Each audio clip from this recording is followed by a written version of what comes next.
Flipkart ஆப்ல order போட்ட ப்ராடக்ட்டை வந்து எப்படி கேன்சல் பண்றது அப்படிங்கிறத டீட்டெயிலாக இந்த வீடியோல பார்க்க போகிறோம். வீடியோ ஃபுல்லாக பார்த்தீங்கன்னா எப்படின்ற கேன்சல் ப்ராசஸ் கம்ப்ளீட்டாக தெரிஞ்சுக்க முடியும். தெரிஞ்சுக்கிறதுக்கு முன்பாக சேனலை சப்ஸ்கிரைப் பண்ணிடுங்க, பெல் ஐகானை கிளிக் பண்ணி ஆல் அப்படின்றத செட் பண்ணிடுங்க. வீடியோக்குள்ள போகலாம். ஃப்ளிப்கார்ட் ஆப் வந்து ஓப்பன் பண்ணிடுங்க. ஒன்ஸ் ஆப் ஓப்பன் பண்ணதுமே கீழே அக்கௌண்ட் அப்படின்னு ஒரு ஆப்ஷன் இருக்கும். அந்த ஆப்ஷன் நீங்கள் கிளிக் பண்ணதுமே ஆர்டர்ஸ் அப்படின்னு ஒரு ஆப்ஷன் கொடுத்துருப்பாங்க. அந்த ஆப்ஷன் கிளிக் பண்ணிடுங்க. அதை கிளிக் பண்ணதுமே நீங்கள் ஆர்டர் பண்ண ப்ராடக்ட் வந்து இருக்கும். அது பக்கத்தில் இருக்கக்கூடிய ஏரோ கிளிக் பண்ணிங்கன்னா கீழே வந்து எடிட் ஆர்டர் அப்படின்னு ஒரு ஆப்ஷன் கொடுத்துருப்பாங்க. அந்த ஆப்ஷன் கிளிக் பண்ணதுமே I want to cancel my order அப்படின்ற ஒரு ஆப்ஷன் இருக்கும். அந்த ஆப்ஷன் கிளிக் பண்ணிடுங்க. ஒன்ஸ் அதை கிளிக் பண்ணதுமே கேன்சல் ஆர்டர் அப்படின்ற மாதிரி ப்ளூ கலரில் கொடுத்துருப்பாங்க. அதை கிளிக் பண்ணிடுங்க. கிளிக் பண்ணிட்டு எதற்காக கேன்சல் பண்ணுறீங்க அப்படின்றதுக்கான ஒரு ரீசன் செலக்ட் பண்ணிக்கோங்க. அதுக்கப்புறம் கமெண்ட்ஸ் வந்து கேட்டிருப்பாங்க. நீங்கள் ரீசன் செலக்ட் பண்ணிங்களா, அதுக்கப்புறம் ஏதாச்சும் நீங்கள் வந்து இதில் டைப் பண்ணணும் ரீசனு.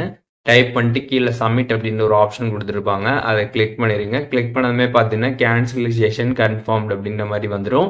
உங்களோட ஆர்டர் பார்த்தீங்கன்னா சக்ஸஸ்ஃபுல்லாக பார்த்தீங்கன்னா வந்து கேன்சல் ஆகிடும். இதே நீங்கள் கேஷ் ஆன் டெலிவரி வந்து போட்டிருந்தீங்க அப்படின்னா உங்களுக்கு எந்த ஒரு பிரச்சனையும் வந்து கிடையாது.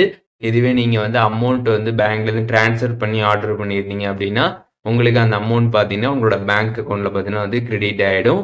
ஸோ இப்போது இந்த வீடியோ மூலியமாக ஃப்ளிப்கார்ட்டில் எப்படி வந்து ஆர்டர் வந்து கேன்சல் பண்ணுறது அப்படிங்கிறத டீட்டெயிலாக தெரிஞ்சிருப்பீங்கன்னு நினைக்கிறேன். இதில் எதுவும் டவுட் இருந்துச்சுன்னா கண்டிப்பாக கமெண்ட்ஸில் மென்ஷன் பண்ணுங்கள். எல்லாருக்குமே ரிப்ளை பண்ணுறேன்.